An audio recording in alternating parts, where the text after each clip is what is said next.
আজি গোটেই অসমতে আছু আৰু 30টা জনগোষ্ঠীয় সংগঠনৰ আহ্বানত সংসদীয় নাগৰিকত্ব বিল 2016 বাতিলৰ দাবীত আজি আমি দক্ষিণ আলমাৰ মানকাছাৰ মহকুমা ছাত্ৰ সন্থাই ফকীৰগঞ্জৰ ৰাধুৰাম চাৰিআলিত জোৰ লৈ সমদল কৰি প্ৰতিবাদ সাব্যস্ত কৰিছোঁ।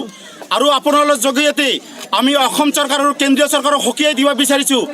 অসম চৰকাৰ আৰু কেন্দ্ৰীয় চৰকাৰে যি জাতিধ্বংসী সংসদীয় নাগৰিকত্ব বিল 2016 গ্ৰহণ কৰি অসমৰ জাতি মাটি ভেটি ধ্বংস কৰাৰ কাৰণে চক্ৰান্ত কৰিছে, সেই বিল অসমৰ ৰাইজে আমি কেতিয়াও মানি লওঁ, ইয়াক কেতিয়াও মানি লোৱা নহ'ব। গতিকে আপোনালোকৰ যোগেদি পুনৰবাৰ আমি অসম চৰকাৰ আৰু কেন্দ্ৰীয় চৰকাৰক সকীয়াই দিব বিচাৰিছোঁ। এই বিল বাতিল নোহোৱালৈকে আমাৰ এই আন্দোলন চলিবই।